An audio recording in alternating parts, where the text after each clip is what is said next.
जय Hind students.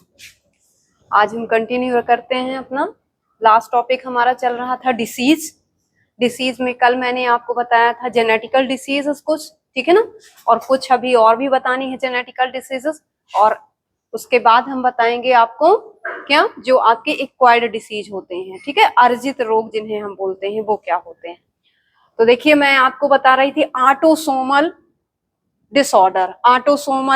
Autosomal कहलाते हैं कायिक गुणसूत्र। कायिक गुणसूत्रों के कारण जो रोग होते हैं वो कौन कौन से हैं, तो कल मैंने आपको बताया था डाउन सिंड्रोम। क्या बताया था? डाउन सिंड्रोम, ठीक है ना। फर्स्ट डिसीज मैंने बताई थी ऑटोसोमल डिसऑर्डर में, ऑटोसोमल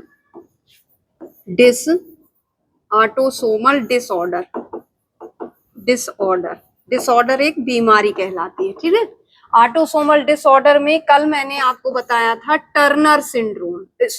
आपका कौन सा? टर्नर नहीं, sorry, down syndrome.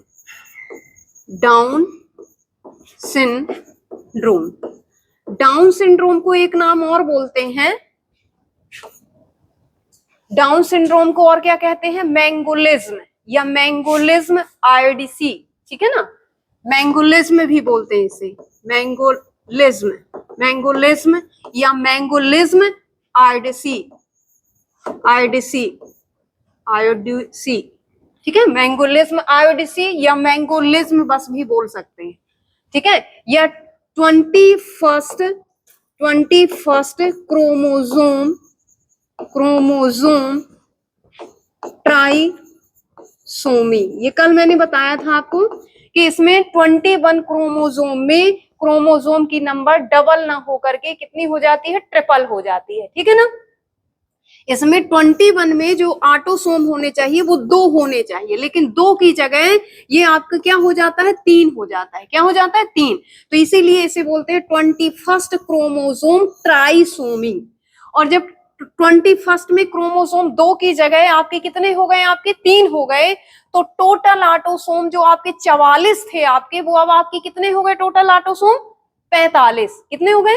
45। Total autosome होते हैं हमारे 44, लेकिन एक क्रोमोसोम ये बढ़ गया, तो 44 की जगह अब आपका क्या हो गया? 45। तो इस तरह से ऑटोसोम हो गए हमारे 45, और प्लस आपके जो सेक्स क्रोमोसोम हैं, सेक्स क्रोमोसोम होते हैं हमारे 2, या तो फीमेल होगी तो XX, तो ये हो गया 45, 46, 47, और यदि मेल होगा तो ये होगा XY, तो ये भी 45 और 46 और 47। समझ में आया ना। तो मेल और फीमेल दोनों में देखने को मिल सकता है। तो इस तरह से टोटल क्रोमोसोम नंबर आपके कितने हो जाते हैं? 47। और आपके ह्यूमन में कितने होने चाहिए आपके क्रोमोसोम नंबर? 46, तभी वो नॉर्मल आपका ह्यूमन कहलाता है। लेकिन यदि क्रोमोसोम की नंबर कम या ज्यादा कहीं हो गई तो वो आपका डिसीज में आ जाता है, वो जेनेटिकल डिसऑर्डर कहलाता है, जो कि आपका एक डाउन सिंड्रोम जेनेटिकल डिसऑर्डर है, क्योंकि इसके ऑटोसोम में एक क्रोमोसोम नंबर बढ़ा है, और किस नंबर में? 21वें नंबर पर। इसीलिए इसे हम बोलते हैं 21st ट्राइसोमी, ठीक है ना, 21st क्रोमोसोमल ट्राइसोमी। समझ में आ गया क्या? ये डाउन जो है, डाउन वैज्ञानिक का नाम है, ठीक है, डाउन वैज्ञानिक का नाम है। तो इस वैज्ञानिक ने क्या किया था? जो कायिक गुणसूत्र थे, कायिक गुणसूत्रों को देखा, तो कायिक गुणसूत्र में 21वें नंबर का जो गुणसूत्र होता है उसमें 2 की जगह 3 थे। बाकी सब आपके जैसे ये 1, 2, 3, 4 से लेकर के आपके ये 44 ऑटोसोम होते हैं, तो सभी आपके डबल डबल रहेंगे, सभी नॉर्मल थे आपके। लेकिन 21st में जैसे ये पहुंचा तो यहाँ पर इसे 2 की जगह कितने मिल गए? 3 मिल गए, ठीक है। तो ये आपके टोटल क्रोमोसोम जो आपके होते हैं वो थे पहले ऑटोसोम टोटल आपके 44 थे, लेकिन जब आपका 21वें नंबर देखा गया तो वहां आपका 2 की जगह कितने मिल गए? 3। तो आपके टोटल ऑटोसोम की नंबर आपकी 44 की जगह कितनी हो गई? 45। और आपके जो सेक्स गुणसूत्र कहलाते हैं, कहना चाहिए आपके लिंग गुणसूत्र, तो लिंग गुणसूत्र 2 ही होते हैं, या तो फीमेल होगी तो XX होगा, और यदि फीमेल नहीं है बोले तो मेल होगा, तो इसमें XY होगा। तो अब आप गिनती कर लो, 45, ये हो गया 46 और ये हो गया 47, और यदि फीमेल नहीं है तो ये 45, ये आपके सेम रहते हैं, चाहे मेल हो चाहे फीमेल हो। तो 45, 46, 47 और टोटल उसकी बॉडी में कितने क्रोमोजोम आ गए? 47। और ह्यूमन में, एक नॉर्मल ह्यूमन में 47 नहीं होने चाहिए, कैसे होने चाहिए? आपके 46 होने चाहिए। तो ये आपका डिसऑर्डर हो जाएगा। समझ में आया ना? ये आपके पर्सन कैसे रहेंगे? ये पर्सन मोटे भद्दे, आपके हाइट वाइज छोटे रहेंगे, ठीक है ना, इसीलिए इनको मैंगोलिज्म बोला गया है, ठीक है ना। और आपका जीभ आपकी बाहर की ओर निकली हुई, मुंह खुला हुआ सा, मानसिक रूप से विक्षिप्त रहेंगे ये, ठीक है। इस तरह के आपके ये देखने को मिलते हैं ये व्यक्ति। और ऐसे व्यक्ति का जो लाइफ स्पैन होता है वो भी आपका ज्यादा नहीं होता है, ये आपके बहुत लंबे समय तक नहीं जाते हैं। समझ में आ गया ना? तो इस तरह से ये आपका हुआ डाउन सिंड्रोम। नेक्स्ट मैं आपको बता रही हूँ, समझ में आ गया? नेक्स्ट मैं आपको बता रही हूँ एडवर्ड सिंड्रोम। कौन सा? Edward syndrome. देखना ये है, ये वैज्ञानिक नाम है, जैसे डाउन, एडवर्ड, पटाउ, ये नाम आते जाएंगे तो ये वैज्ञानिक के नाम पे आ रहा है। Edward Edward Edward syndrome. Edward syndrome, syndrome एक बीमारी कहलाएगी। डिसऑर्डर, सिंड्रोम, डिसीज, ये सब बीमारी का ही नाम आपका कहलाता है। तो एडवर्ड वैज्ञानिक ने देखा, इन्होंने देखा कि आपकी 18वें नंबर में, जैसे 1, 2 से लेकर के आपके टोटल क्रोमोसोम कितने होते हैं? 44 होते हैं, ठीक है। आपके जोड़े में यदि हम बोलेंगे तो 22 पेयर होंगे, और यदि ऐसे टोटल बोलेंगे तो 44 क्रोमोसोम होते हैं। समझ में आया ना? तो जो आपका किस नंबर का? 18वें नंबर का क्रोमोसोम होता है। 18वें नंबर के क्रोमोसोम में डबल क्रोमोसोम ना होकर के ट्रिपल हो जाते हैं। तो अब वहां 21 में बढ़ा था, यहाँ आपका 18वें में बढ़ गया, तो टोटल क्रोमोसोम नंबर अब आपके ऑटोसोम कितने हो गए? ऑटोसोम भी आपके कितने हो गए? यहाँ 45। यहाँ हमें ऑटोसोम को ही बढ़ाना है, अभी सेक्स क्रोमोसोम को नहीं बढ़ाना है, क्योंकि हम जो बीमारियां पढ़ रहे हैं वो ऑटोसोमल डिसऑर्डर पढ़ रहे हैं। समझ में आए ना? तो ये 45 और ये हो गए आपके सेक्स क्रोमोसोम। तो सेक्स क्रोमोसोम आपके वही नॉर्मल रहेंगे, या तो XX रहेगा या कि आपका XY रहेगा। टोटल ये आपका कितना जाएगा? आपका 47 क्रोमोसोम। तो ये भी बीमारी आ जाएगी, ये आपका एडवर्ड सिंड्रोम कहलाएगा। क्या कहलाएगा? Edward syndrome. इस सिंड्रोम में भी आपकी क्या होते हैं? होंठ छोटे हो जाते हैं, होंठ काफी छोटे हो जाते हैं, आंखें भी काफी छोटी हो जाती हैं। माइक्रोपैथेल्मिया कहलाती है ये आपकी। क्या कहलाती है? आंखें काफी छोटी होती हैं, होंठ भी काफी छोटे होते हैं, जबड़ा छोटा होता है। इसमें इस तरह का आपका पर्सन दिखाई देता है, और ये भी आपके मानसिक रूप से क्या होते हैं? विक्षिप्त होते हैं। समझ में आया ना? तो ये आपका बीमारी हो। बस इसमें हमें ध्यान रखना है कि एडवर्ड सिंड्रोम में ऑटोसोमी किस नंबर में देखने को मिलती है? 18वें नंबर को देखने को मिलती है। इसे हम 18th ट्राइसोमी बोल सकते हैं, 18th ट्राइसोमी डिसीज बोल सकते हैं। समझ में आया ना? नेक्स्ट आपका है पटाउ सिंड्रोम। नेक्स्ट आपका जाएगा पटाउ सिंड्रोम। देखना आप, नेक्स्ट डिसीज ये third, Patau syndrome.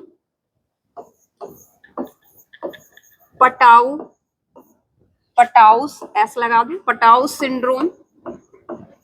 Patau syndrome में ट्राइसोमी कहां पर मिलती है? 13 नंबर का क्रोमोसोम। 1 से लेकर के 44 तक जब हम पढ़ेंगे तो ये 13th जो आपका क्रोमोसोम होता है, इसमें आपके ट्रिपल क्रोमोसोम देखने को मिलती है। तो भी ऑटोसोम जो होंगे, ऑटोसोम जो आपके होते हैं, ऑटोसोम आपके 45 हो जाएंगे, और प्लस आपका XX या कि आपका XY, तो टोटल आपके ये भी क्रोमोसोम कितने हो जाएंगे? 47 हो जाएंगे। समझ में आया ना?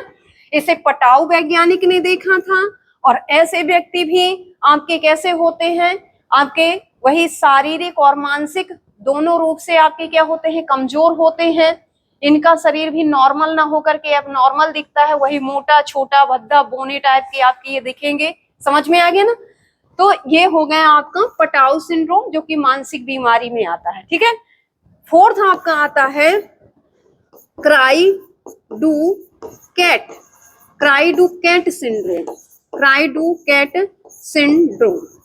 क्राइडुकैट सिंड्रोम क्या कहलाता है? क्राइडुकैट सिंड्रोम में देखें हम, तो क्राइडुकैट सिंड्रोम में जो आपका 1, 2, 3, 4 और ये आपका 5, ठीक है, हर क्रोमोसोम में जो एलेल आपके ये बनाते हैं हम, ये ऐसे होने चाहिए, दो दो होने चाहिए। कितने होने चाहिए ऐसे? ये दो दो, तो एलेल जीन कहलाते हैं। एक क्रोमो में ये डबल डबल रहते हैं। जो 5वें नंबर का आपका क्रोमोसोम होता है, तो इसमें ए फॉर्म, जैसे आपका ये क्रोमोसोम बना है, ये आपका ऐसे क्रोमोसोम, ये आपका ऐसे बना है, समझ में आया ना?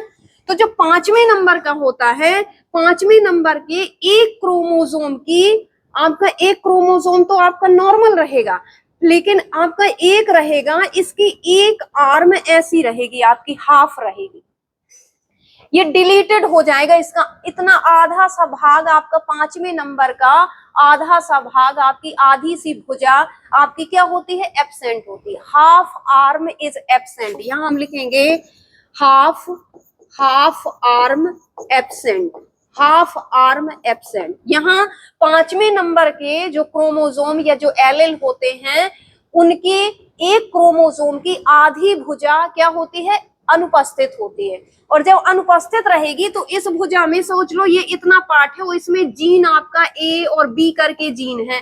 तो ये जीन जब होगा नहीं, तो इस जीन की कमी के कारण क्या हो जाएगा? अलग से लक्षण दिखने लगेगा। तो इस तरह से ये 5वें नंबर में क्रोमोसोम की हाफ आर्म जो होती है, वो आपकी एब्सेंट होने की वजह से ऐसे व्यक्तियों की आवाज जो होती है वो बिल्ली की जैसे होती है, क्राई डू कैट, जैसे बिल्ली चिल्लाती है ना, तो ये व्यक्ति आपके जब जन्म लेते हैं तो बाकी मानसिक शारीरिक से तो ठीक रहेंगे, लेकिन आवाज जो होगी वो बिल्लियों के जैसी आवाज निकलेगी ऐसे व्यक्तियों की। इसीलिए इस डिसीज को बोलते हैं क्राई डू कैट। जैसे कैट आपकी चिल्लाती है, कैट आपकी आवाज करती है, उसी तरह व्यक्तियों में भी आपकी देखी जाती है कि बिल्लियों जैसे आपका बोलने लगता है। समझ? नवजात से लेकर के, वो तो अब जन्मजात हो गया, वो तो जब तक जीवित रहेगा तब तक उसकी आवाज ऐसे ही रहनी है। समझ में आ गया ना?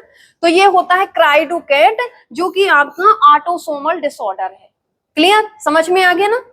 3 में ट्राइसोमी बतानी है हमें, और जो आपका चौथा नंबर है क्राई डू कैट है, इसमें आपका बिल्कुल छोटे सा पार्ट, इसका छोटा सा पार्ट, ये जो आपका ये यहाँ पर बनाया था मैंने, यहाँ आपका ये छोटा पार्ट आपका एब्सेंट होता है, ठीक है, जिसकी वजह से कुछ जीन की अनुपस्थिति के कारण व्यक्ति की आवाज में फर्क पड़ता है, और व्यक्ति की आवाज एक मनुष्य की जैसे ना हो करके व्यक्ति की आवाज ऐसे आपकी क्राई डू कैट जैसे हो जाती, बिल्लियों जैसे धीमी धीमी हो जाती है। समझ में आ गया? आगे चले तो ये ऑटोसोमल डिसऑर्डर मैंने कितने बताए हैं आपको? 4 बताए हैं। Down syndrome, Edward syndrome, Patau syndrome और क्राई डू कैट सिंड्रोम। समझ में आ गया? आपको देखना है डाउन सिंड्रोम 21 में ट्राइसोमी, एडवर्ड सिंड्रोम 18 नंबर में trisomy, and Patau syndrome 13 number में ट्राइसोमी। ठीक है, समझ में आया? बस इसमें और कुछ ज्यादा नहीं है, बस यही पूछेगा कि किस 13 नंबर की ट्राइसोमी डिसऑर्डर क्या है, तो आपको बताना है कि क्या होता है। और तीनों ही डिसीज में व्यक्ति नॉर्मल नहीं रहेगा, मानसिक रूप से और शारीरिक रूप से विक्षिप्त रहेगा। इसका लाइफ स्पेन भी अदर व्यक्ति की अपेक्षा क्या रहता है? कम रहता है। समझ में आ गया? बस डाउन सिंड्रोम को ध्यान रखना कि डाउन सिंड्रोम को मैंगोलिज्म भी बोलते हैं। क्या बोलते हैं? मैंगोलिज्म या मैंगोलिज्म आयोडिसी, मैंगोलिज्म आयोडिसी या मैंगोलिज्म भी बोलते हैं। समझ में आ गया? आगे चले, चलिए आगे देखना। अब हम आते हैं आपका सेक्स क्रोमोसोमल डिसऑर्डर। ये ऑटोसोमल क्रोमोसोमल डिसऑर्डर पढ़ा था, अब हम पढ़ेंगे sex chromosomal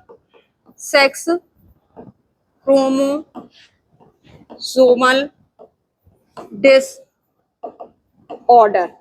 sex chromosomal disorder का मतलब है लिंग गुणसूत्रों के कारण होने वाले रोग। लिंग गुण सूत्रों के कारण होने वाले रोग। ठीक है, ये है लिंग गुणसूत्रों के कारण होने वाले रोग। क्लियर? सबसे फर्स्ट इसमें लिखेंगे। अब इसमें क्या रहेगा देखो, ऑटोसोम जो रहेंगे, ऑटोसोम बिल्कुल नॉर्मल रहेंगे। ऑटोसोम की नंबर कितनी है टोटल? 44 या 22 पेयर, या कि 22 जोड़े, या कि हम टोटल बोलेंगे 44। तो ये 44 है। और यहाँ आपके सेक्स क्रोमोसोम जो है वो कितने हैं आपके? दो, ठीक है ना। दो में हम, ये दो आपके सेक्स क्रोमोसोम होते हैं, तो दो में यदि फीमेल है तो इसे XX बोलते हैं, और यदि मेल है तो इसे हम XY बोलते हैं। ये आपके दो कहलाते हैं। कितने होते हैं नंबर में? ये दो होते हैं। समझ में आया? अब देखना कि जो हम सेक्स क्रोमोसोमल डिसऑर्डर होता है वो होना चाहिए हमारा ऐसा, टोटल जाना चाहिए 46। हम लोग अभी कैसे हैं? ऐसे हैं। समझ में है ना? हम हैं तो हम ऐसे हैं, आप लोग हो तो आप लोग ऐसे हो। समझ में आया ना? क्लियर? लेकिन जब हम इससे हट करके हो जाते हैं तो वो बीमारी में आ जाता है। देखना बीमारी अब आपकी कौन सी आएगी? फर्स्ट बीमारी आपकी कौन सी आएगी?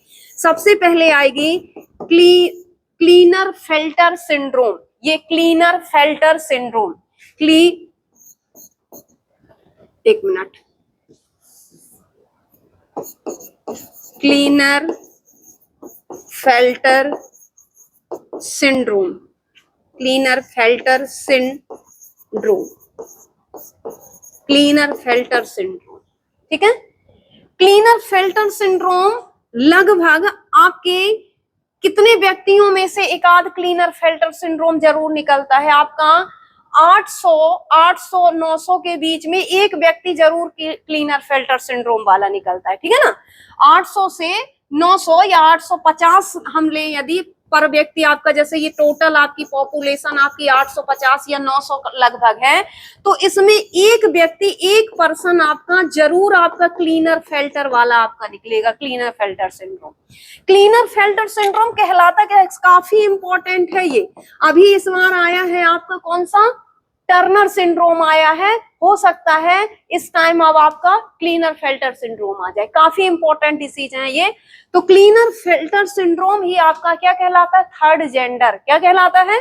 थर्ड जेंडर, जिसमें हम बोलते हैं ना तो वो व्यक्ति आपका मेल होता है और ना ही वो व्यक्ति आपका फीमेल होता है, ठीक है ना। तो थर्ड जेंडर आपके ये आपके कहलाएंगे। तो क्लीनर फेल्टर सिंड्रोम आपका किसमें देखा जाता है? मेल बॉडी में। किसमें देखा जाता है? मेल पर्सन में। मेल पर्सन में आपका जो होता है वो क्लीनर फेल्टर सिंड्रोम होता है। समझ में आया ना? इसमें क्या होता है कि इसमें आपका एक एक्स्ट्रा क्रोमोसोम आ जाता है। एक एक्स्ट्रा, टोटल हमारे कितने होने चाहिए? 46, लेकिन इसमें एक एक्स क्रोमोसोम अतिरिक्त आ जाता है, जिसकी वजह से वो मेल पर्सन फीमेल के जैसे कैरेक्टर दिखाने लगता है। समझ में आया ना? देखना इसमें ये है आपका, इसमें ये 44 रहेंगे आपके, 44 रहेंगे आपके ऑटोसोम। ये है आपके ऑटोसोम, और जो आपके सेक्स क्रोमोसोम है, सेक्स क्रोमोसोम एक मेल बॉडी में कैसे हो जाएंगे? मेल बॉडी में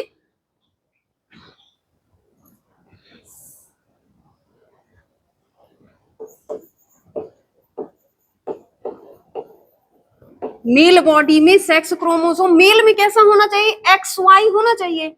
तो इसमें X, X और Y ये हो गया। अब देखो ये 44, 45, 46 और 47, समझ में आया ना? ये आपका ऐसे हो जाता है, और टोटल नंबर आपकी इसमें कितनी हो जाती है? 47 हो जाती है। समझ में आया ना? ये ऐसा होता क्यों है? रीजन क्या है कि आपका ऐसा हो जाता है? ठीक है, इसे भी आपके बर्थ देते हैं कौन? नॉर्मल आपके मेल और फीमेल ही इसको बर्थ देते हैं। समझ में आया ना? तो जब आपका एबनॉर्मल एग असामान्य अंडे से, और या कि फिर असामान्य स्पर्म या असामान्य अंडे, यहां हम लिखेंगे एबनॉर्मल ऑफ एग, या कि फिर आपका स्पर्म, ठीक है ना। जब आपका असामान्य एग या कि असामान्य स्पर्म, सामान्य एग है, सामान्य एग होगा तो आपका क्या होगा? XX होगा। सामान्य एग है तो XX होगा। लेकिन असामान्य में यदि हम बोले असामान्य स्पर्म हो जाएगा, तो असामान्य स्पर्म में आपका कैसा हो सकता है? इसमें X एब्सेंट कर दो, केवल आपका क्या कर दो? Y कर दो। ये 0 लगा दिया और ये Y कर दिया, तो टोटल आपका ये कैसा बन गया? आपका X और ये Y बन गया। क्या हो गया? X और Y हो गया। समझ में आया ना? लेकिन एक चीज और ध्यान रखना कि इसमें आपको एक चीज और मिलता है, दोनों के दोनों क्रोमोसोम कभी नहीं जाते हैं, ये भी मालूम है आपको, हाफ जाते हैं। जैसे फीमेल में आपके, अभी मैंने लिख दिया था ना, ये XX लिख दिया था ना, इसमें डबल नहीं जाएंगे, एक आपका कैसा जाएगा, एक एक्स जाएगा, तो मेल का आपका वाई जाना चाहिए या कि एक्स जाना चाहिए, वाई जाना चाहिए या कि एक्स। तो मेल में एक्स और वाई दोनों चले जाते हैं, ऐसे आपके दोनों चले जाते हैं, तो इनकी नंबर ऐसी हो जाती है। और यहाँ के तो यहाँ हम बोलेंगे असामान्य क्या हो गया, स्पर्म हो गया, और सामान्य क्या है आपका, एग है।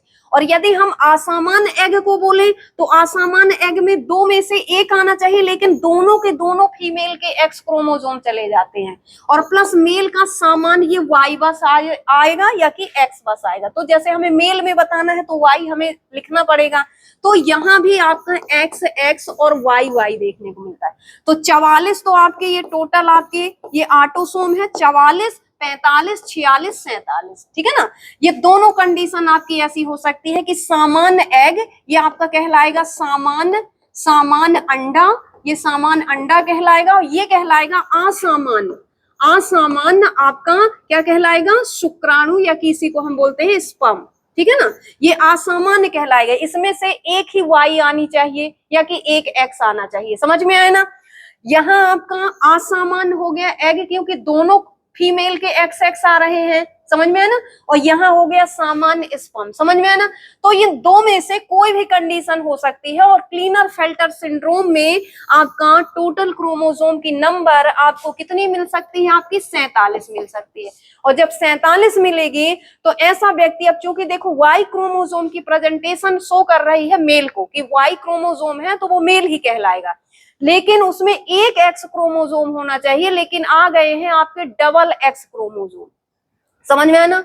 और जो एक्स क्रोमोसोम होता है वो फीमेलनेस को प्रेजेंट करता है। फीमेलनेस में आपके जैसे स्पेशल कैरेक्टर होते हैं, जैसे मेमोरी ग्लैंड, आपकी आवाज अलग होती है, ठीक है ना। उसके कुछ आपके अलग ही फीमेल के कैरेक्टर होते हैं, फीमेल हार्मोन्स का बॉडी में बनना, ठीक है ना। तो इस तरह से, हालांकि इसमें एग नहीं बनेगा इस फीमेल में, लेकिन आपके अदर और पार्ट आपके डेवलप हो जाते हैं जो कि आपके फीमेलनेस को प्रेजेंट करता है, जिसकी वजह से ऐसा व्यक्ति ना तो मेल रह पाता और ना ही फीमेल रह पाता, समझ में है ना। इसी को हम थर्ड जेंडर बोलते हैं, समझ में है ना। जो ट्रेनों में मिलते हैं वो आपके थर्ड जेंडर होते हैं, समझ में है ना। ऐसे व्यक्ति ना तो क्या कर सकते हैं, आपके स्टेराइल होते हैं, जन्म नहीं दे सकते, ऐसे व्यक्ति अपनी जनरेशन नहीं बना सकते, वो आपके बांझ कहलाते हैं, समझ में आया ना। इसलिए इनका जो एक सोसाइटी होती है, इनकी अलग ही सोसाइटी होती है, समझ में आ गया ना, बन जाएगा।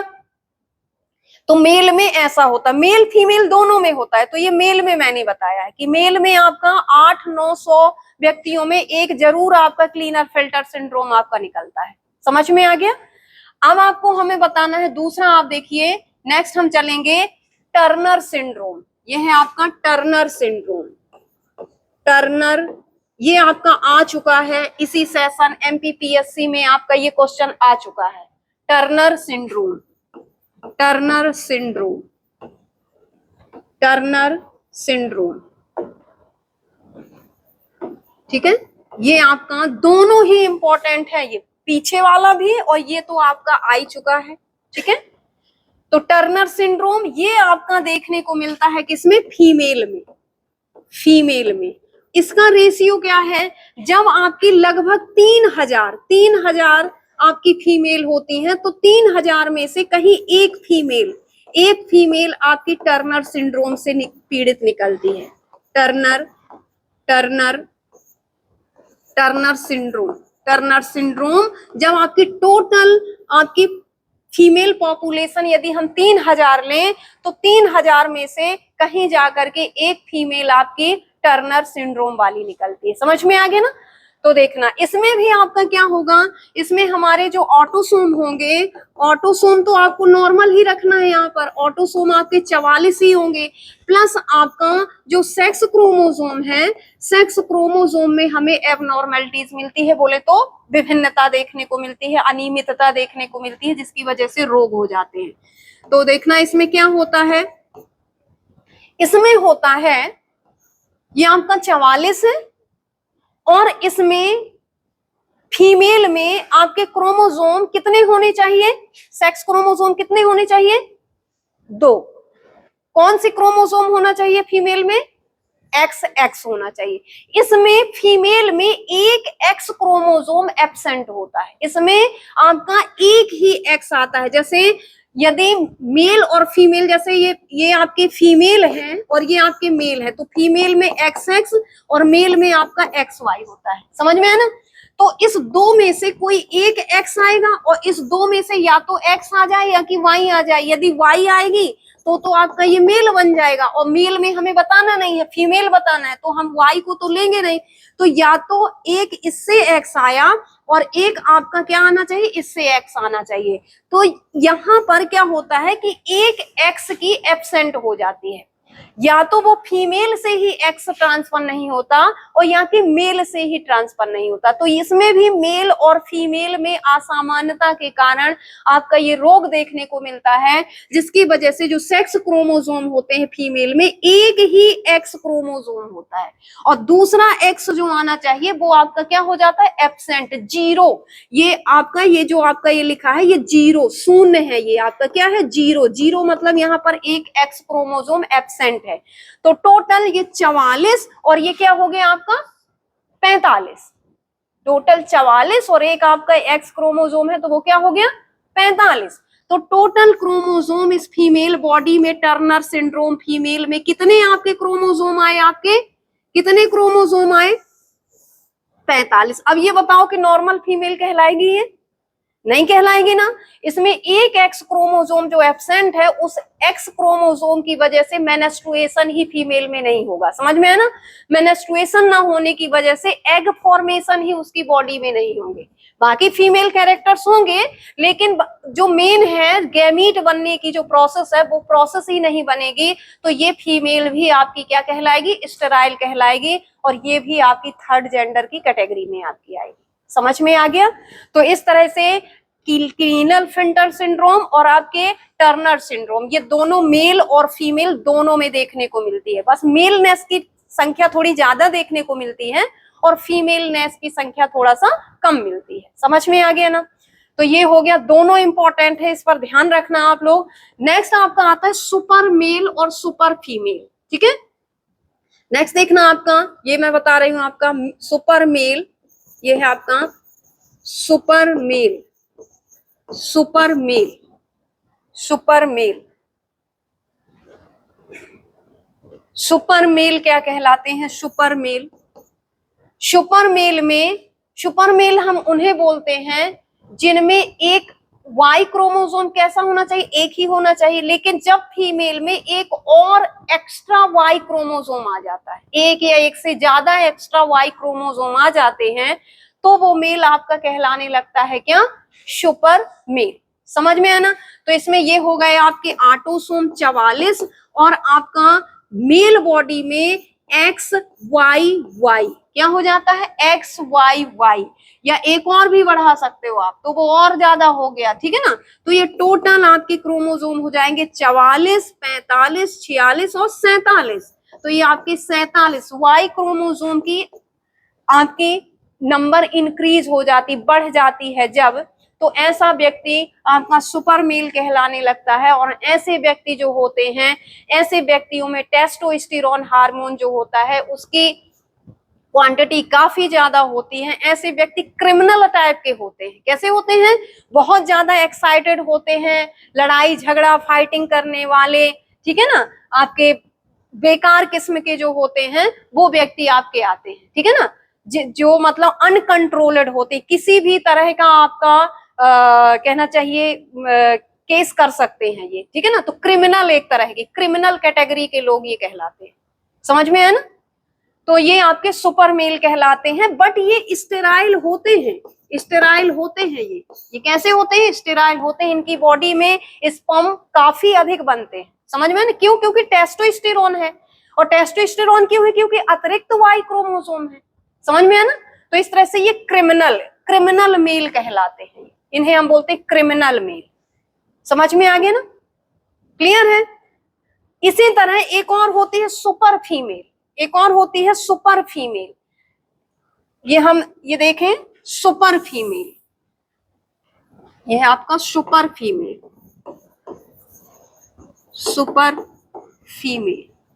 सुपर फीमेल में भी ये ऑटोसोम आपके 44 और आपके सेक्स क्रोमोसोम जो होते हैं, सेक्स क्रोमोसोम जो फीमेल में आपका कैसा होना चाहिए, आपका XX होना चाहिए, 2 होने चाहिए, तो 44, 45, 46, लेकिन इसमें अतिरिक्त X क्रोमोसोम आ जाता है, तो ये भी आपकी कितनी हो गई, आपकी 47, और भी बढ़ा दो तो 48, इस तरह आपकी हो जाती। जब अतिरिक्त 2 से ज्यादा X क्रोमोसोम की नंबर यदि फीमेल बॉडी में बढ़ जाती है तो वो फीमेल आपकी सुपर फीमेल कहलाने लगती है। समझ में है ना?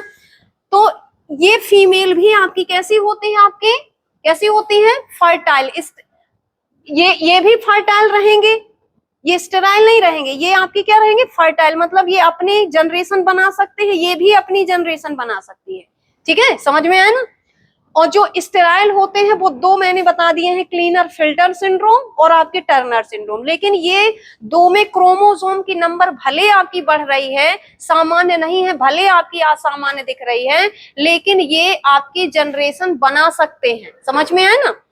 इसमें फीमेल बॉडी में क्या होगा, इसका इफेक्ट क्या पड़ेगा, एक एक्स क्रोमोसोम का, इस एक्स क्रोमोसोम की वजह से फर्टिलिटी जल्दी आ जाती है एक फीमेल बॉडी में। आपने कभी सुना होगा कि आपकी 5 साल की बच्ची ने बच्चे को जन्म दिया, समझ में है ना? क्यों? क्योंकि उसमें गैमीट आपके पहले से बनने लगे, उसमें आपका एक्स क्रोमोसोम का इफेक्ट पड़ा। जैसे कभी कभी सुनते हैं हम 60 साल की महिला ने आपके बच्चे को जन्म दिया, तो ये सब आपका एक क्रोमोसोमल आपका डिसऑर्डर में आता है। समझ में है ना? ठीक है, नॉर्मल पर्सन के तो ये कैरेक्टर है नहीं है, तो ये आपके एबनॉर्मलिटीज आपकी कहलाती है, एक तरह की बीमारी। तो मेल और फीमेल, तो ऐसी फीमेल को जिसमें फीमेलनेस जल्दी आ जाती है, टाइम से पहले मैच्योरिटी आ जाती है, वो आपकी सुपर फीमेल कहलाती है। समझ में आ गया? क्लियर है? और ये भी आपकी कैसी होगी, फर्टाइल होगी। बोले तो अपने बच्चों को ये भी जन्म दे सकती है। समझ में? यहाँ स्टेराइल बोल दिया था, हाँ ये मैंने स्टेराइल बोल दिया, ये फर्टाइल लिखना है आपको यहाँ पर, ये फर्टाइल, फर्टाइल, फर्टाइल लिखेंगे, ये भी आपकी फर्टाइल है। थोड़ा सा ध्यान दे लिया करो, ये फर्टाइल, फर्टाइल दो जो वो 2 थे वो आपके स्टेराइल थे। ठीक है, स्टेराइल बोले तो बांझपन, जो आपके बच्चे जन्म नहीं दे सकते, और फर्टाइल मतलब जो अपनी जनरेशन बना सकते हैं। तो ये दोनों सुपर मेल और सुपर फीमेल आपके भले एबनॉर्मल हैं लेकिन फर्टाइल होंगे, और वो आपके कैसे रहेंगे, स्टेराइल रहेंगे। समझ में आ गया ना? तो ये हो गया क्रोमोसोमल डिसऑर्डर आपका। तो जेनेटिकल डिसऑर्डर आपका, ये जेनेटिकल क्रोमोसोमल डिसऑर्डर आपका हो गया। अब एक चीज और देख लेना, एक और आपकी डिसीज मैं बताती हूँ आपको, हीमोफीलिया और आपका कलर ब्लाइंडनेस। ठीक है, ये भी आपका जेनेटिकल डिसऑर्डर है। तो देखना,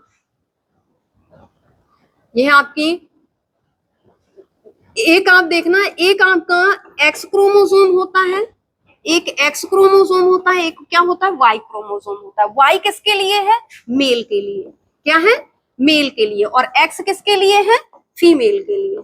समझ में आया ना?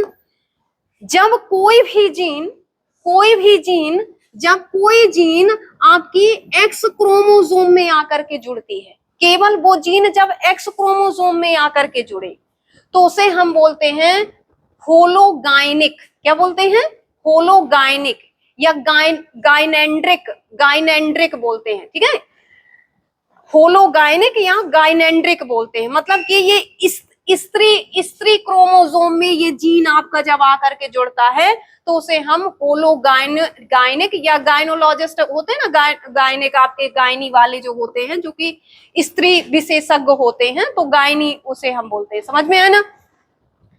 इसी तरह कोई जीन जब आपका वाई क्रोमोसोम में आपका होता है, जुड़ता है, वो केवल वाई क्रोमोसोम में ही जुड़ सकता है, तो वो आपका कहलाता है होलैंड्रिक। क्या बोलते हैं उसे, होलैंड्रिक। एक second, holandric, holandric, holandric, holandric, ये आपका कहलाएंगे होलैंड्रिक, और ये आपके कहलाएंगे गायनिक, गायनिक या होलोगाइनिक भी लिख सकते हो, होलगाइनिक या गायनिक भी लिख सकते हैं। समझ में है ना?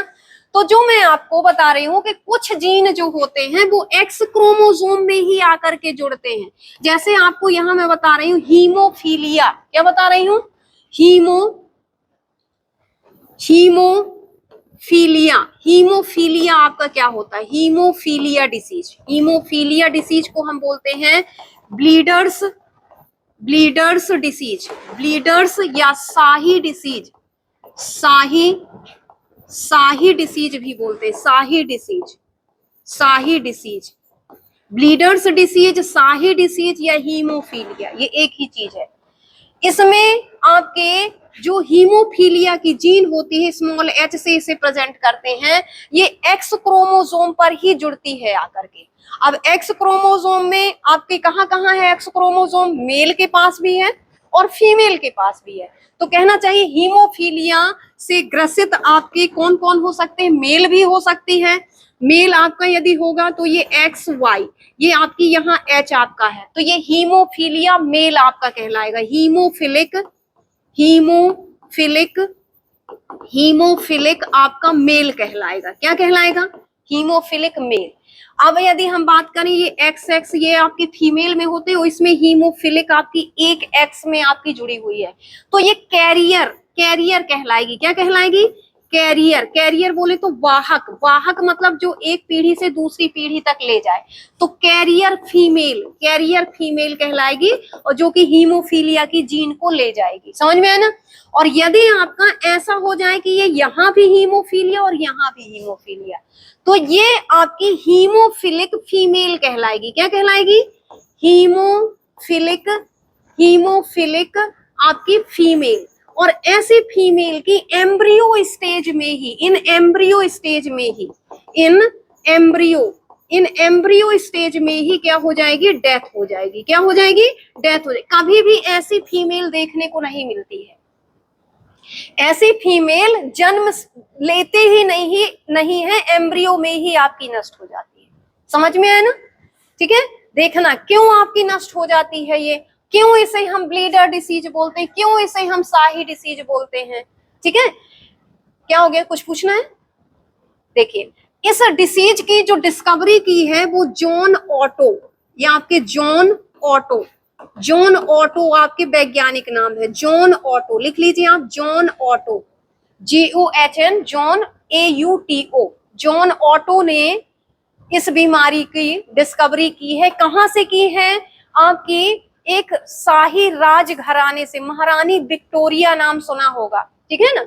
तो विक्टोरिया, क्वीन विक्टोरिया थी, रानी विक्टोरिया जो थी, उनमें आपका ये रोग आपका देखा है सबसे पहले आपका जॉन ऑटो ने। और वहीं से ये रोग आपका, चूंकि जेनेटिकल है, तो उनके खानदान में ये रोग आपका बढ़ता आया है, इसीलिए ये देखा गया सबसे पहले राजघराने में, इसलिए इसे हम शाही डिसीज बोलते हैं। समझ में आया ना? इसे ब्लीडर डिसीज क्यों बोलते हैं? क्योंकि हीमोफिलिक जो पर्सन होता है उसको यदि थोड़ी सी भी चोट लग जाए तो आपकी ब्लीडिंग जल्दी बंद नहीं होती। जो मैंने बताया कि 8 से 10 मिनट में आपका ब्लड क्लॉटिंग आपका हो जाना चाहिए, तो यदि हीमोफिलिक पर्सन है, हीमोफिलिक जीन उसके क्रोमोसोम में यदि प्रेजेंट है, तो छोटी सी भी चोट लगने पर ब्लड आपका आधे आधे घंटे तक बहता रहता है। समझ में है ना? तो ऐसे व्यक्ति की मृत्यु हो सकती है, ब्लड ज्यादा निकलने से उस व्यक्ति को काफी नुकसान हो सकता है। समझ में है ना? तो ऐसे व्यक्ति को बहुत सेफ्टी के साथ रहना पड़ता है। समझ में आया? ठीक है, तो ये आपका कहलाता है हीमोफीलिया डिसीज। हीमोफीलिया डिसीज में चूंकि ब्लड बहता रहता है, चोट लगने पर ब्लड ज्यादा बहता है, इसीलिए इसे हम बोलते हैं ब्लीडर्स डिसीज। क्लियर? क्लियर है? समझ में आ गया? अब देखना, जो हीमोफीलिया को डिवाइड किया गया है, हीमोफीलिया के जो कारण और बताए गए हैं, तो वो कुछ फैक्टर या जीन को लेकर के, जहां स्मॉल h से मैंने आपको लिख करके बताया है, तो इसके 8 फैक्टर बताए गए हैं। देखना इसमें, ये है टाइप ऑफ हीमोफीलिया। हीमोफीलिया के टाइप हम देखते हैं, तो ये लिखेंगे हम, type of haemophilia, haemophilia, type of haemophilia. Haemophilia हम बोलेंगे हीमोफीलिया ए, हीमोफीलिया आपका जैसे ABC करके आपका डिवाइड कर दिया कि A कैटेगरी का है, B कैटेगरी का है कि C कैटेगरी का, या हीमोफीलिया फर्स्ट कैटेगरी का है, सेकंड कैटेगरी का, या थर्ड कैटेगरी का। समझ में आया ना? तो ये लिख लिया हमने, क्या आपका हीमोफीलिया ए, ये है आपका हीमोफीलिया ए, हीमोफीलिया ए। ये आप लिख सकते हो हीमोफीलिया, हीमोफीलिया ए कैटेगरी लिख लिया हमने, haemophilia A category. Haemophilia A category जो होता है वो आपका 8th फैक्टर कहलाता है। 8th फैक्टर मतलब एक तरह का जीन, कारक जो कि अपने लक्षण को प्रेजेंट करे। तो फैक्टर या कि जीन एक ही चीज है, फैक्टर या कि जीन भी उसे बोल सकते हैं, फैक्टर भी बोल सकते हैं। तो 8th फैक्टर के कारण आपका हीमोफीलिया ए होता है। ये 8th फैक्टर कहलाता क्या है, AHG को हम बोलते हैं ये आपका फैक्टर ए। इसका फुल नेम क्या है, एंटी हीमोग्लोबिन, ये आपका हीमोफिलिक ग्लोब्यूलिन, हीमोफिलिक ग्लोब्यूलिन,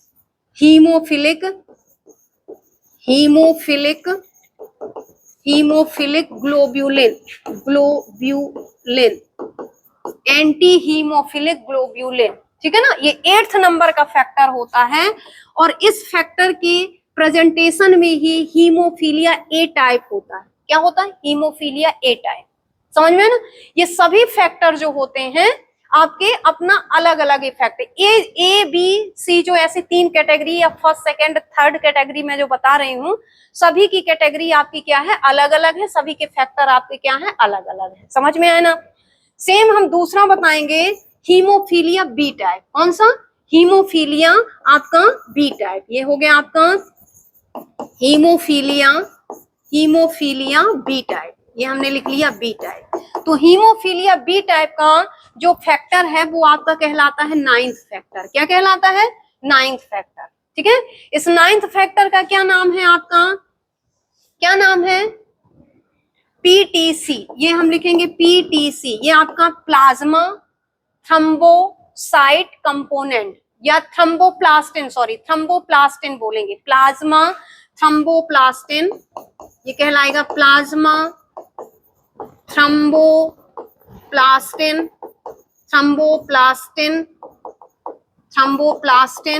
और कंपोनेंट, ये प्लाज्मा थ्रोम्बोप्लास्टिन कंपोनेंट, ठीक है। ये 9th फैक्टर होता है। तो जहां पर ये आपका फैक्टर प्रेजेंट है वो आपका बी टाइप का हीमोफीलिया कहलाएगा। दोनों में ये जो 3 कैटेगरी बता रहे हैं, तीनों टाइप की हीमोफीलिया में डिफरेंस देखने को मिलेगा। कोई आपका ज्यादा ब्लीडिंग करेगा, कोई थोड़ा सा कम ब्लीडिंग दिखाएगा, कोई बहुत ज्यादा ब्लीडिंग दिखाएगा। समझ में है ना, क्लियर है। जैसे ये शुरुआती स्टेज है, ये क्या है, शुरुआती स्टेज है, ये मिडिल स्टेज है और लास्ट आपकी क्या है, फाइनल स्टेज। समझ में आ गया ना। तो देखना आपका नेक्स्ट हम चलते हैं हीमोफीलिया सी टाइप में। आप देखना, ये है थर्ड आपकी, third haemophilia C type. Haemophilia C type में तो इसमें 11th फैक्टर आता है। कि कौन सा फैक्टर आता है, 11th फैक्टर। 11th फैक्टर आपका क्या कहलाएगा, ये आपका कहलाएगा पीटीए। क्या कहलाएगा, पीटीए, प्लाज्मा थ्रोम्बोप्लास्टिन और एंटीसिजन आपका कहलाता है, या एंटीजन करके हम बोल सकते हैं इसे। ये क्या है, एंटीसिटिन, हाँ एंटीसीडेंट, सॉरी, ये एंटीसीडेंट हम बोल सकते हैं। ये आपका कहलाएगा plasma thromboplastin antecedent, plasma thromboplastin antecedent. ये आपका 11th नंबर का फैक्टर कहलाएगा। क्या कहलाएगा, 11th नंबर का फैक्टर कहलाएगा। समझ में है ना। तो इस तरह से हीमोफीलिया की कैटेगरी जो होती हैं वो 3 कैटेगरी होती हैं।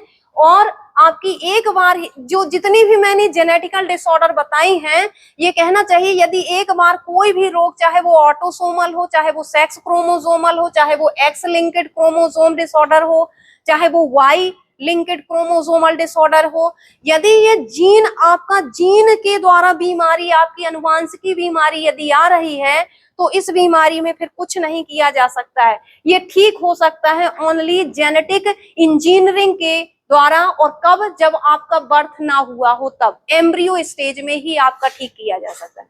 एक बार यदि अनुवांशिक बीमारी आ गई तो फिर आपका ठीक नहीं होता। समझ में आ गया ना। हीमोफीलिया को जैसे मैंने ब्लीडर डिसीज बोला, तो ब्लीडर डिसीज आपका हीमोफीलिया कहलाता है। ब्लीडिंग बहुत अधिक देखने को आपका शुगर पेशेंट में भी मिलती है, तो आप ऐसा नहीं समझ जाना कि इसे हीमोफीलिया है, ठीक है ना। शुगर जो पेशेंट होते हैं उनमें भी थोड़ा सा कट, थोड़ी सी भी सर्जरी यदि किया जाए तो देखते हैं कि आप शुगर पेशेंट तो नहीं हो। यदि आप शुगर पेशेंट हो तो पहले शुगर कंट्रोल की जाती है, उसके बाद फिर आपकी बॉडी में चीरफाड़ किया जाता है। समझ में है ना, क्योंकि शुगर लेवल यदि बढ़ा रहेगा तो वहां भी ब्लीडिंग जल्दी रुकती नहीं है, ठीक है ना। और चीरफाड़ यदि हुआ और ब्लीडिंग आपकी ज्यादा होने लगी तो फिर दिक्कत आ जाएगी। समझ में है ना। शुगर पेशेंट वालों की सर्जरी बहुत रिस्की होती है, घाव जल्दी नहीं भरते हैं उसके। तो वो शुगर का जो इफेक्ट है वो अलग है और हीमोफीलिया का इफेक्ट आपका अलग है। समझ में आ गया। चलिए अब हम चलते हैं आगे।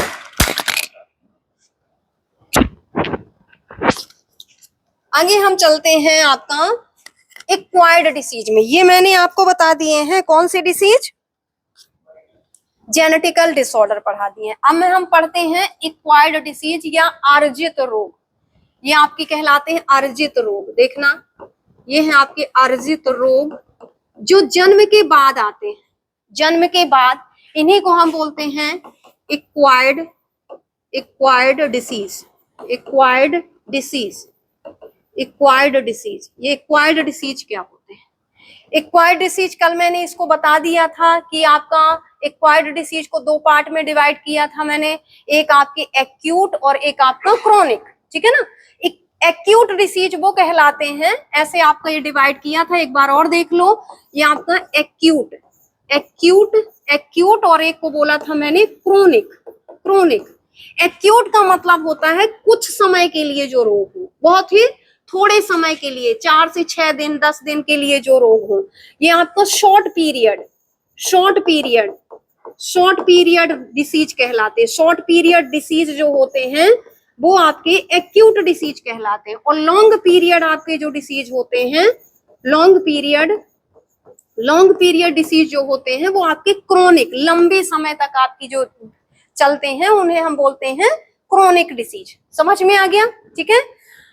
अब जो एक्यूट हो और चाहे आपका क्रोनिक हो, एक्यूट हो या कि क्रोनिक हो, एक्यूट में भी हम सर्दी खांसी जुकाम यदि देखेंगे तो ये भी आपकी फैलने वाली होती हैं, और कुछ आपकी जैसे आपके कमजोरी है, कमजोरी एक दूसरे को फैलती नहीं है, ठीक है ना। कमजोरी भी आपकी वीकनेस आपकी एक्यूट हो सकती है, हफ्ते 2 हफ्ते की कमजोरी हो सकती है, लेकिन ये एक व्यक्ति से दूसरे व्यक्ति में ये फैलेगी नहीं। ये आपके प्रॉपर बैलेंस न लेने के कारण ये बीमारी हो जाती है, वीकनेस वगैरह। तो हम बोलते हैं जो एक्यूट होती हैं और जो क्रोनिक होती हैं, ये दोनों ही टाइप की बीमारियां आपकी कैसी हो सकती है, इन्फेक्टुअस और नॉन इन्फेक्टुअस। समझ में है ना। इन दोनों को ही हम डिवाइड कर सकते हैं आगे चल करके 2 पार्ट में, और इन पार्टों को हम बोल सकते हैं, एक को क्या, इन्फेक्टुअस, एक को क्या बोल सकते हैं, इन्फेक्टुअस। इन्फेक्टुअस की हिंदी होती है संक्रामक, ठीक है ना, संक्रामक।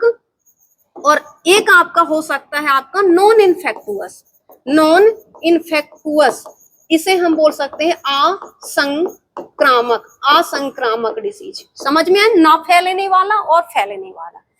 कम्युनिकेबल भी बोलते हैं। कम्युनिकेबल मतलब बोलते हैं ना, कम्युनिकेट कीजिए, बातचीत कीजिए। जो बात करने से, बगल वाला यदि आपसे बात कर रहा है और यदि कोई सर्दी खांसी वाला कोई वायरस है तो आपको हो जाएगा, तो इसलिए इसे कम्युनिकेबल, कम्युनिकेबल भी बोलते हैं कि बातचीत करने से आपका फैलने वाला जो रोग होता है, और बातचीत ना करने से भी ना फैलने वाला जो रोग होता है वो क्या कहलाता है, तो वो नॉन कम्युनिकेबल।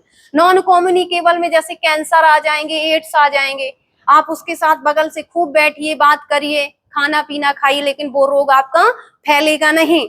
वो रोग आपका तब तक नहीं फैलेगा जब तक उस व्यक्ति का ब्लड ट्रांसफ्यूजन नहीं होगा आपकी बॉडी में। जब तक आपका ब्लड आपका सेफ है बीमार व्यक्ति से ऐसे, तो आपको रोग नहीं होने वाला। और यदि आपका ब्लड से ब्लड आपका अटैच हो गया तो रोग आपका वो फिर फैलता है। समझ में आया ना? तो इस तरह से क्रोनिक और एक्यूट दो पार्ट में डिवाइड है। बोलिए क्या? तो भी नहीं फैलेगा, तो भी नहीं फैलेगा। जूठा खाने से भी नहीं फैलता है। एक तो जूठा खाना ही नहीं चाहिए किसी का, ठीक है ना, पर जूठे खाने से भी नहीं फैलेगा, क्योंकि ये किसी लार वगैरह से या कि और ब्लड ट्रांसफर से होता है। ब्लड ट्रांसफ्यूजन, जब तक ब्लड आपका मैच नहीं किया, ब्लड आपका जब तक आपका अटैच नहीं हुआ, तब तक वो आपका नहीं होता है। समझ में आ गया ना?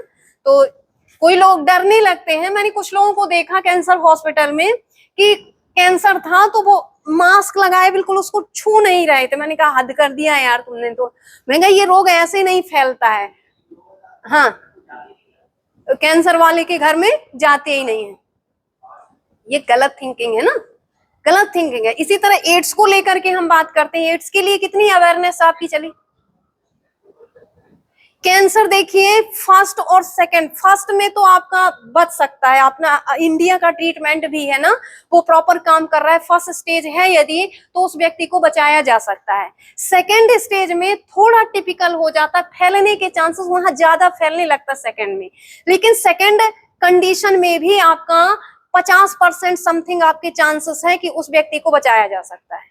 थर्ड स्टेज जब आपका फैलता है तो आपका रह जाता है केवल 30 से 40% बचने का चांसेस, ठीक है ना। और थर्ड और फोर्थ में आपका बिल्कुल ना ही समझो। कैसा?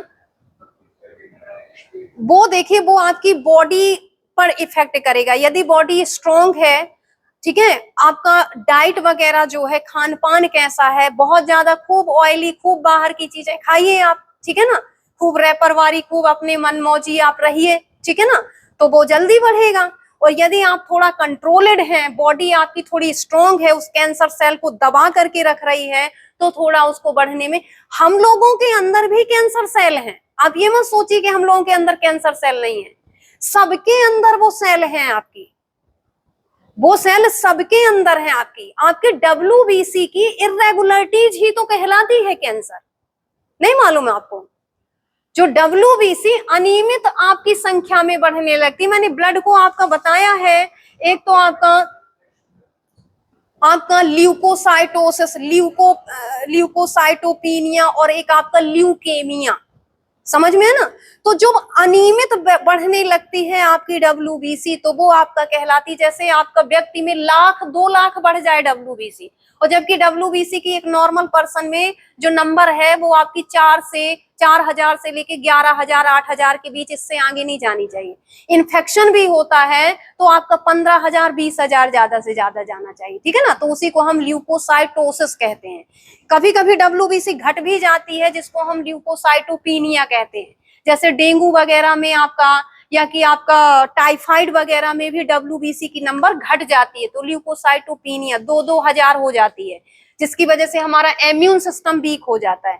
लेकिन कभी कभी ये WBC अचानक से आपकी ऐसी बढ़ती हैं कि हमने टेस्ट करवाया, CBC करवाया, और WBC की नंबर आपकी मिल गई कितनी, 1,00,000 2,00,000 1,50,000, तो वो फिर आपका कैंसर का कारण बनती है।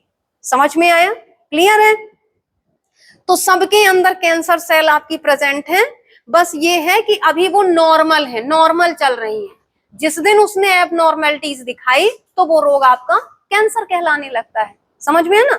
और ये आपका खान पान पर डिपेंड करता है। आपके जो फैक्टर होते हैं, कारक होते हैं, जैसे कार्सिनोजेन, कैंसर को फैलाने वाले जो कारक होते हैं वो कार्सिनोजेन होते हैं, जो टोबैको, स्मोकिंग, एल्कोहल, इनमें सबसे ज्यादा होते हैं। और आजकल तो ये खाने पीने की जो फूड आइटम आ रहा है ना, उनको टेस्टी बनाने के लिए जो केमिकल्स डाले जाते हैं, ये फ्लेवर डाल दो, ये फ्लेवर, हमें ये चॉकलेट खाना, हमें ये आइसक्रीम खाना, ठीक है ना। क्या हो? बिल्कुल बिल्कुल बिल्कुल, आपका जो कलर है वो क्या है, आपका केमिकल है ना।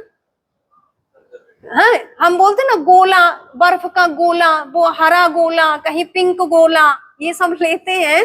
वो गोले में जो मिला है वही कब खतरनाक हो जाएगा ये कुछ कहा नहीं जा सकता है। तो इसलिए शुद्ध खाइए, घर में रहिए बढ़िया, बहुत ज्यादा जो भी बाहर मिल रही है वो घर में बनाने की कोशिश कीजिए ना। क्यों खाते हो बाहर का, ठीक है ना? क्योंकि आजकल जितना भी प्रोडक्ट आ रहा है सब नकली आ रहा है, और उस नकली में भी और नकली मिला दिया जाता है।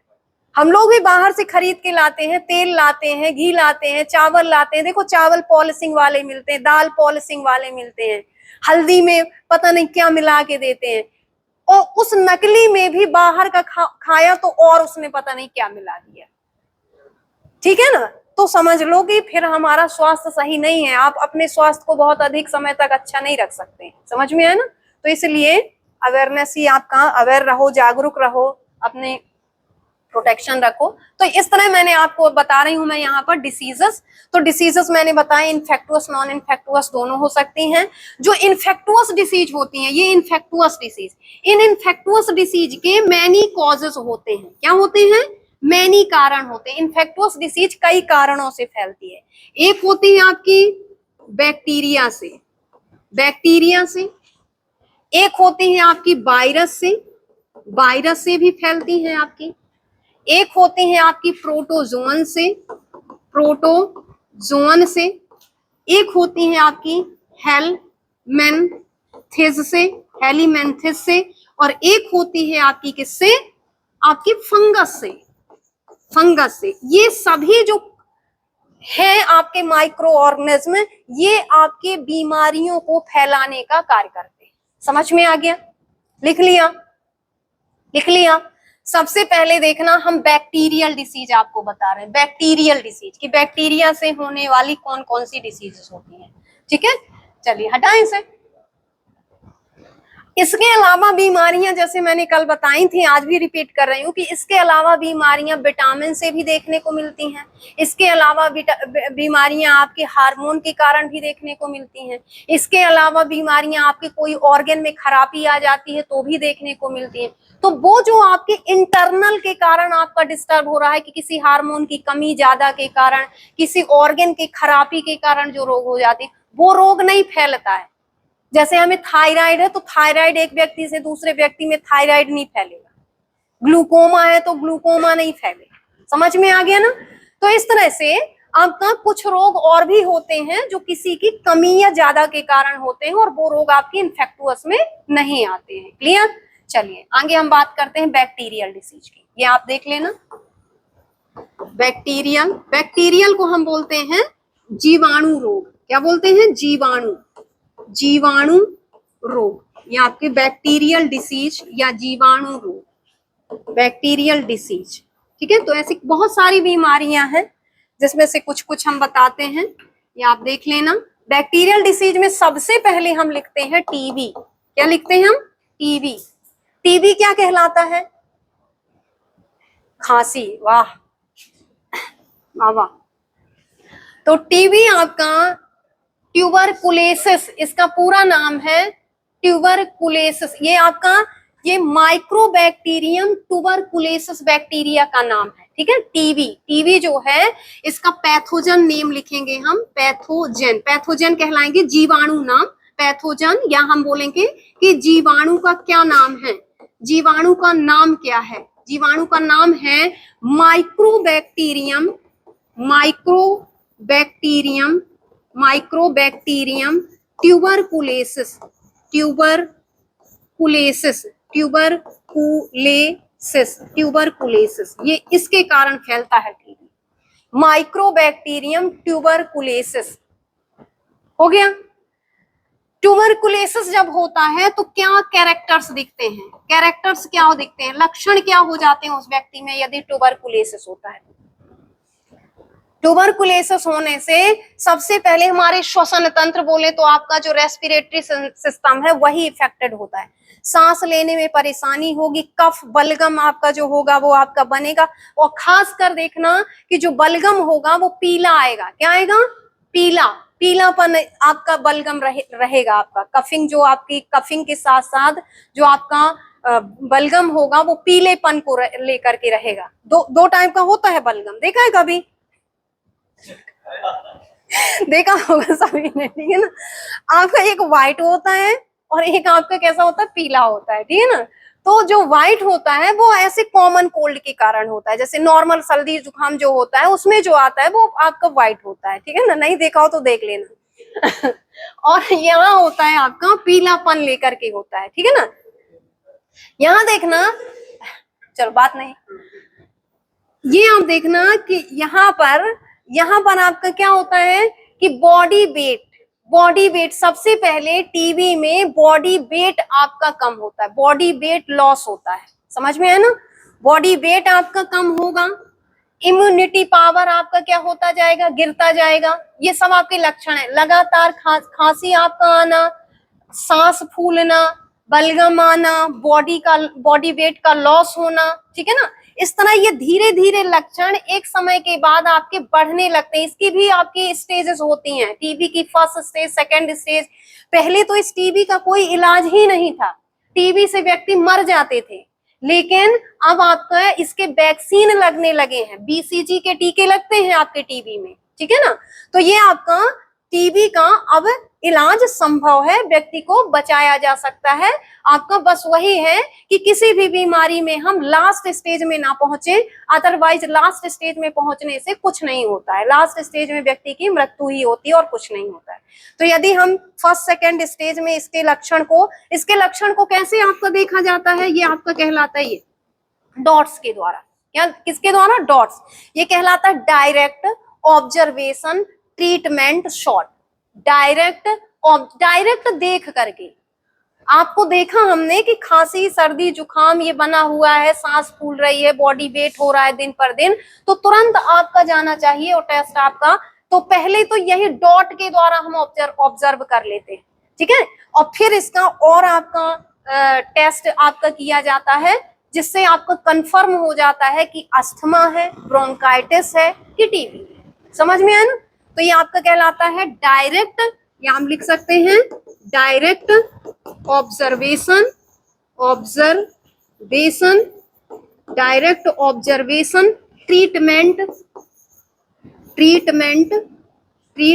Shot, direct observation treatment shot, ठीक है। ये आपका कहलाता है, ये इसका फुल, ये डॉट्स टीबी के लिए यूज किया जाता है, ठीक है।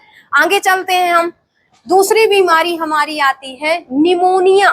क्या आती है, निमोनिया को भी मैंने बताया डबल एम रहेगा, निमोनिया किसके कारण होता है, किस बैक्टीरिया के कारण। टीबी से कैंसर नहीं बनेगा, टीबी से टीबी ही रहेगा।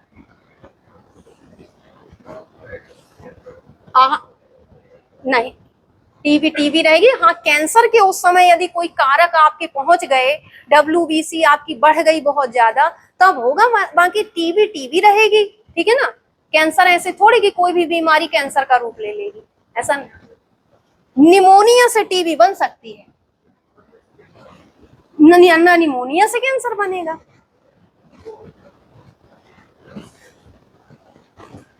वो देखिए रोग आपके अलग अलग हैं, ठीक है। लंग्स कैंसर आपका जो है, आपका लंग्स कैंसर, जो कैंसर क्या होता है, एक तरह की ट्यूमर बनना, गांठें बनना, ठीक है ना, गांठें बनना आपकी, ठीक है ना, ये आपका कहलाता है।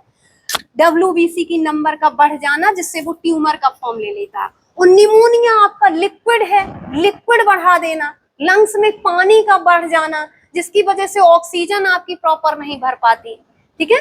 तो ऐसा नहीं है कि आपका निमोनिया उस रोग में कन्वर्ट हो जाएगा, ऐसा नहीं। हाँ, ये श्वसन वाले जो रोग होते हैं, श्वसन वाले रोग जैसे प्लूरेसी से निमोनिया और निमोनिया से टीबी, ये आपका हो सकता है। लेकिन निमोनिया से आप बोलो कि ट्यूमर बन जाए, टीबी से ट्यूमर बन जाए, तो नहीं। इम्यून सिस्टम आपका गिर जाता है, जिसकी वजह से कई रोग एक साथ दिखने लगते हैं कि इसको ये भी हो गया, ये भी हो,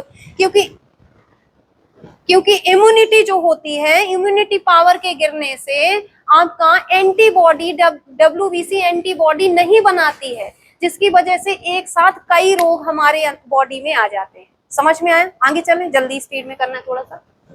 तो निमोनिया हो गया। निमोनिया में आपका क्या कारण है इसका, निमोनिया का, ये ध्यान रखना, ये पूछा जाएगा कि किस बैक्टीरिया के कारण होता है। ये पूछे या ना पूछे, लेकिन ये इंपॉर्टेंट है बीच वाला। तो किसके कारण होता है निमोनिया रोग? वो लोग कई बार पढ़ाया मैंने। किसके कारण होता है निमोनिया? बोलो। हाँ, किसके कारण होता है?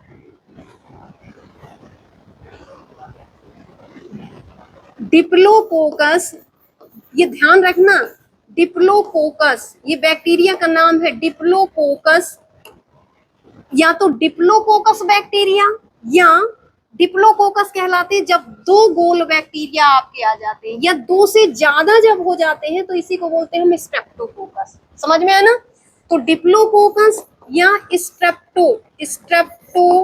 स्ट्रेप्टोकोकस बैक्टीरिया, स्ट्रेप्टोकोकस, ये भी सही ऑप्शन है। ये ना मिले तो ये सही है, और ये दोनों सही है। ये ऑप्शन दोनों आपके निमोनिया को प्रेजेंट करते। कोई एक राउंड बैक्टीरिया आपका लंग्स में इंफेक्शन नहीं कर सकता, निमोनिया रोग उत्पन्न नहीं कर सकता, जब तक कि वो यूनिटी में ना आए। यूनिटी बोले तो दो से ज्यादा ना हो, दो या दो से ज्यादा नहीं होता, तब तक वो लंग्स में इंफेक्शन नहीं करता है। कहना चाहिए लिक्विड वहां नहीं बनाता है। समझ में आ गया? लक्षण आपको पता है, निमोनिया में भी सांस फूलेगी आपकी, ठीक है ना, खांसी आएगी, फीवर आएगा। ज्यादातर बच्चों में जल्दी होता है निमोनिया, लेकिन ऐसा नहीं है कि बड़ों में नहीं होता, बड़ों में भी निमोनिया हो जाता है। समझ में ना? और बस इसमें आपका रेस्पिरेटरी सिस्टम ही आपका क्या रहता है? इफेक्टेड रहता है। समझ में आ गया ना? आगे चलिए, लिखिए जल्दी से, फटाफट लिखते जाइए, मैं बोलती जाऊं क्या? लिखो, वूपिंग कफ, वूपिंग वूपिंग कफ,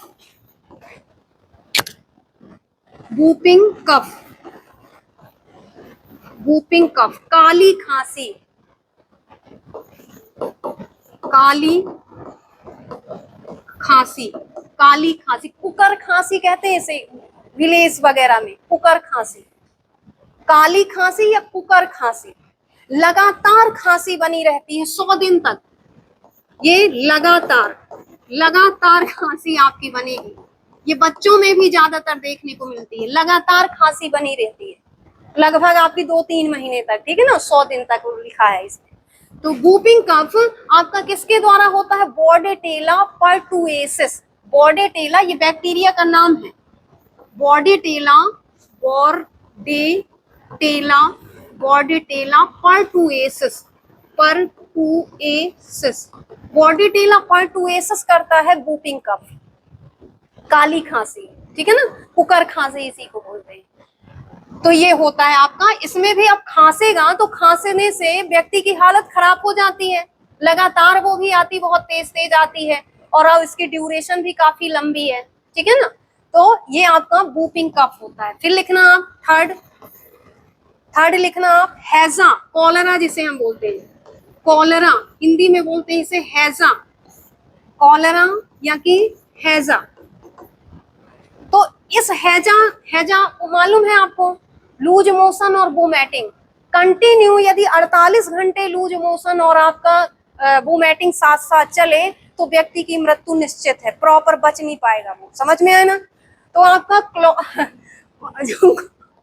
डिहाइड्रेशन, इसे हम बोलते हैं एक तरह का आपका डिहाइड्रेशन,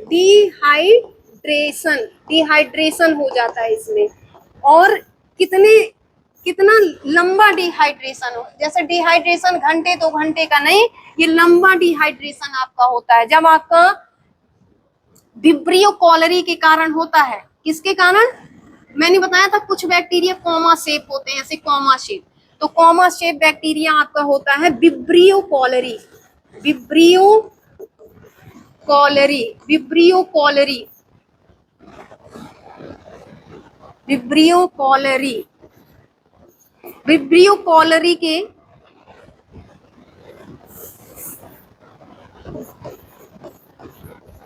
विब्रियो कॉलरी के कारण आपका होता है, ठीक है ना। इसमें लक्षण आपका यही है, लूज मोशन आपका होगा, ठीक है, लूज मोशन एंड वोमिटिंग, ठीक है, लूज मोशन वोमिटिंग आपकी होगी, और 48 घंटे में मृत्यु। समझ में आया ना? ये हो गया विब्रियो कॉलरी। प्लेग लिखना, प्लेग, नेक्स्ट बीमारी प्लेग, जो कि बैक्टीरिया के कारण होता है। ये आपका प्लेग, ये देखना आपका प्लेग, ये आपके जो भी नंबर हो देख लेना आप। प्लेग, प्लेग, प्लेग, ये ध्यान रखना, प्लेग, प्लेग बोल रही हूँ यहाँ मैं, प्लेग्रा नहीं बोल रही हूँ। प्लेग्रा किससे होता है? हाँ, प्लेग्रा किससे होता है? प्लेग और प्लेग्रा में क्या अंतर है? यदि आ जाए प्लेग क्या है और प्लेग्रा क्या है तो बताइए।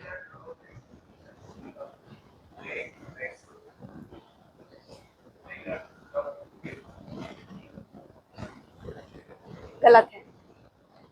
ये जो आपने बताया है ये तो रेट से ही होता है, ये सही है आपका, लेकिन जो प्लेग्रा मैंने बताया है वो विटामिन की कमी है, विटामिन B5, विटामिन B5 की कमी से प्लेग्रा होता है। प्लेग्रा कहलाता क्या है? स्किन का क्रैक होना, बहुत अधिक स्किन जब आपकी क्रैक होती है, बोले तो आपका कीलोसिस, डर्मिसाइटोसिस, ये सब बताए थे ना, ग्लाइसाइटोसिस, जीभ में छाले बनना, हाथ पैरों का फटना, या कि आपका क्या होना, होठों का फटना, इन कॉमन कैरेक्टर को कंबाइंड फॉर्म में कहा जाता है प्लेग्रा।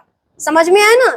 जो आपका किसके कारण होता है? विटामिन B5, विटामिन B2 में भी इसके लक्षण दिखते हैं, लेकिन थोड़ी बहुत कीलोसिस बस दिखने को मिलता है। तो आप ध्यान रखना, प्लेग और प्लेग्रा क्या है? प्लेग्रा है विटामिन की कमी, B5 विटामिन की कमी, और प्लेग है यहाँ पर आपका रेट। रेट जब काटता है तो रेट की लार में आपका रेट की लार में आपका होता है यार्सीनिया प्रैक्टिस। वाह, यार्सीनिया, यार्सीनिया, यार्सीनिया, यार्सीनिया पेस्ट्रिस, पेस्ट्रिस, यार्सीनिया पेस्ट्रिस, ये है आपका। ये सबसे ज्यादा फैला था एक समय आपका, जैसे कोरोना फैला था ना, इससे काफी ज्यादा आपके व्यक्तियों की मृत्यु हुई थी। कोरोना पीरियड में भी चाइना में अभी आपके 2-3 केसेस बताए गए थे प्लेग के, ठीक है ना। प्लेग की अब आपकी वैक्सीन वगैरह बन चुकी है, इसलिए अब आपका ये शांत हो गया है, उतना आपका देखने को नहीं मिलता। चूहे को कभी शांत नहीं समझना चाहिए, चूहे के पीछे पड़ना नहीं चाहिए, ठीक है ना। तो चूहे ने यदि काट दिया तो चूहे के काटने से उसकी लार में जो यार्सीनिया पेस्ट्रिस होता है ये हमारे ब्लड में मिल जाता है और तुरंत आपका नर्वस सिस्टम को आपका क्या करता है? डैमेज करता है। चूहा काट लेता है तो तुरंत आप डॉक्टर के पास जाओ, मेडिसिन के लिए बोलो। यदि खून निकल आया है, चूहे ने काट लिया और खून निकल आया है, तो उसे नॉर्मल मत लीजिए, डॉक्टर से कंसल्ट करिए, ठीक है ना। क्योंकि यार्सीनिया जैसे कुत्ता, बिल्ली, बंदर यदि कोई काट देता है तो रेप्डो वायरस तुरंत आपका फैलता है। तुरंत आपको नॉर्मल नहीं लेना चाहिए। यदि कुत्ते ने काट दिया, तो बिल्ली ने काट दिया, बंदर ने काट दिया, उन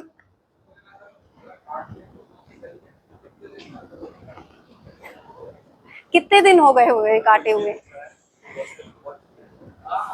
हाँ तो कितने दिन हो गए बताना मुझे।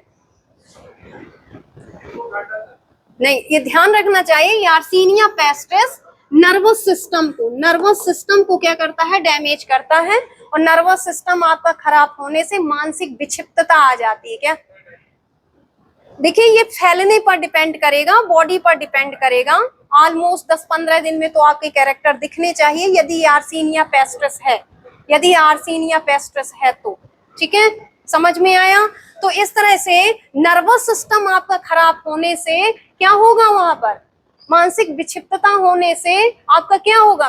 व्यक्ति बेकार, मरे हुए के बराबर है, मृत्यु भी हो जाती है, डायरेक्ट मृत्यु भी हो जाती है। तो ये खतरनाक है आपका प्लेग, समझ में आया ना, जो कि बैक्टीरियल डिसीज है। अब बाकी के आपके जो हैं तो उसे देखेंगे, और यदि नहीं भी आपका हुआ तो आप लोग पढ़ सकते हो, ये वायरस, बैक्टीरिया, डिसीज आप याद कर सकते हो, ठीक है ना। चलिए, थैंक यू।